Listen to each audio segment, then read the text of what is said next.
Hi guys, welcome to another video of psoriasis treatment India. मेरा नाम है doctor सम्यक धवन और मैं हूं आपका कंसल्टेंट इस यूट्यूब चैनल पे। आज मैं आपके लिए लेके आया हूं एक रिकवरी की वीडियो, एक रिकवरी की जर्नी, जहां पे हम बात करेंगे एक पेशेंट के बारे में जिनको बहुत समय से सोराइसिस था, जिन्होंने डिफरेंट टाइप के इलाज भी पहले ले चुके थे। एलोपैथी में भी इन्होंने इलाज लिया था और भी आयुर्वेदिक इलाज भी वो ले चुके थे, लेकिन उनको अच्छा रिलीफ नहीं आ रहा था। तो उन्होंने बाद में, जब उनको कायाकल्प ग्लोबल के बारे में पता चला, तो उन्होंने हमारे स्टाफ से कांटेक्ट किया। उन्होंने जो है हमारे व्हाट्सएप नंबर 9650157539 पे जब हमसे बात करी, तो उन्होंने क्लियर फोटोग्राफ भेजी अपने सोराइसिस के पैचेस के। उनके एल्बो पे सोराइसिस के पैचेस थे। मैं आपको इस इंटरेक्टिव सेशन में, इंटरेक्टिव वीडियो में पेशेंट की बिफोर की फोटो भी दिखाऊंगा, मैं आफ्टर की रिकवरी की वीडियो भी दिखाऊंगा, और मैं पेशेंट के वर्ड्स में उनसे आपको सुनाऊंगा भी कि आखिर वो रिकवरी जो आई है, रिमार्केबल रिकवरी जो आई है इंटीग्रेटिव मेडिसिन की, वो कितने दिनों में आई है, महीनों में भी नहीं। राइट, चलिए शुरू करते हैं बिना किसी टाइम को वेस्ट किए।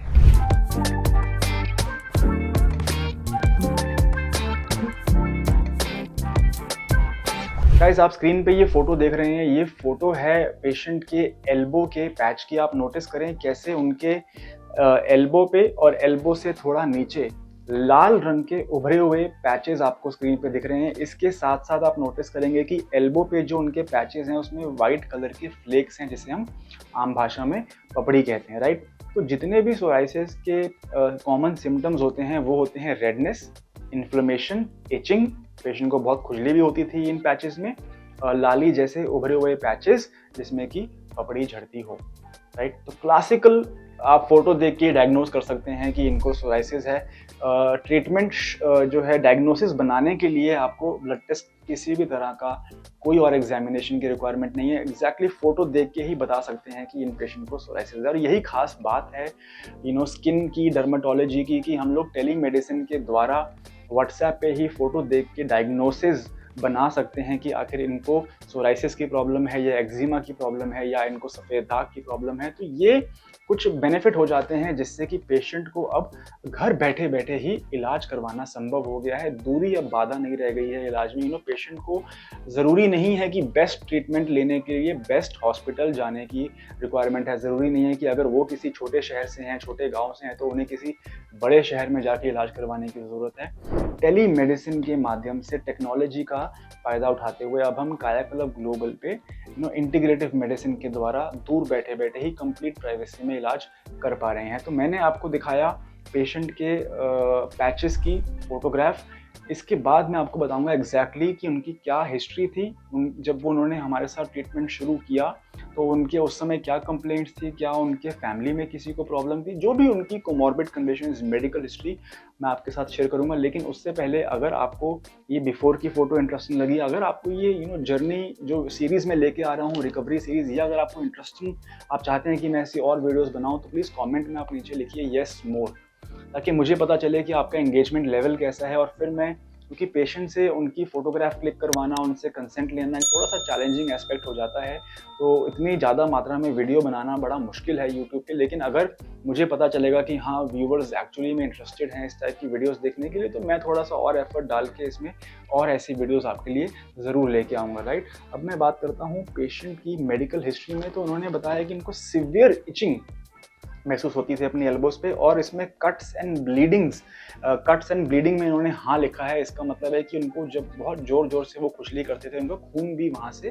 निकलता था। कोई भी उनको जॉइंट पेन नहीं है, उनके जोड़ों में दर्द नहीं है। इसका मतलब है कि स्टेज 3 तक अभी सोराइसिस नहीं गया है। दैट मीन्स कि सोराइसिस अभी स्किन में है। लेकिन यहाँ पे पेशेंट ने हमें लिखा है कि उनकी नाखूनों में इन्वॉल्वमेंट है। दैट मीन्स कि नेल इन्वॉल्वमेंट हो चुकी है। That means stage 2 of psoriasis, यानी कि बीमारी जो है वो स्किन से आगे जाके अब नेल में भी जा रही है, लेकिन अभी तक जॉइंट्स में नहीं गई है। सो इसको हम स्टेज 2 सोराइसिस बोलेंगे।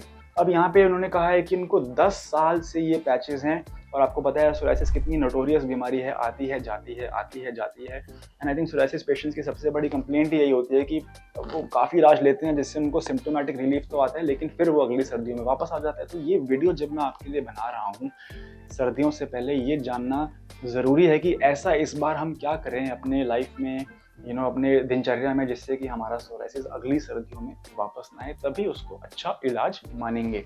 यहाँ पे वो कह रहे हैं कि इनको बीपी एंड थायराइड की प्रॉब्लम है और पेशेंट के फादर साहब को बीपी और शुगर की प्रॉब्लम है। तो अब देखिए सोराइसिस क्या है। सोराइसिस एक जेनेटिक व्याधि है। सोराइसिस एक ऑटो इम्यून कंडीशन है।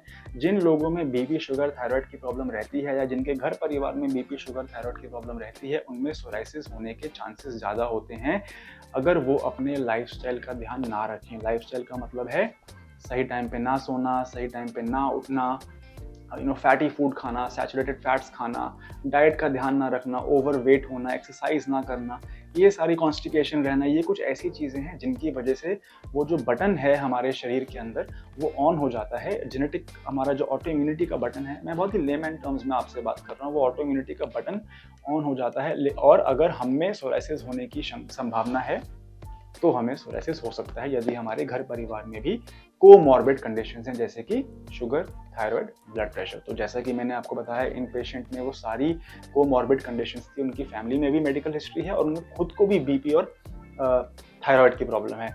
तो जाहिर सी बात है कि ये जब कोमॉर्बिड कंडीशंस मिल जाती हैं और अगर लाइफस्टाइल खराब होता है तो सोराइसिस अपने आप आने के चांसेस बढ़ जाते हैं। अब मैं आपको दिखाऊंगा रिकवरी की वीडियो, लेकिन अगर आप इस चैनल पे पहली बार आए हैं, आपको मेरे द्वारा दी गई इन्फॉर्मेशन पसंद आ रही है तो प्लीज़ आप इस वीडियो को लाइक कीजिए, चैनल को आप सब्सक्राइब कर लीजिए एंड हो सके तो नोटिफिकेशन भी ऑन कर लें ताकि आपको ऐसी रिकवरी वीडियोस इमीडिएटली नोटिफिकेशन में ही आ जाए। राइट, ये है पेशेंट की आफ्टर की वीडियो। जब वो हमसे 1 महीने के बाद मिलने आए तो हमने ये वीडियो उनकी बनाई। मैं आपको पैचेस की वीडियो और पेशेंट के शब्दों में कि कितने दिनों में उनका सोराइसिस ठीक हुआ वो भी अब सुनाने वाला।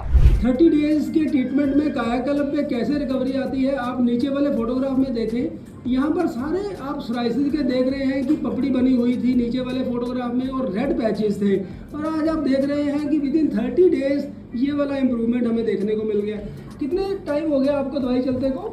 1 मंथ हो गए। 1 मंथ हो गया। आप सौर ऑयल जो सुबह दिया था उसको तेल को लगाते हैं? हाँ जी।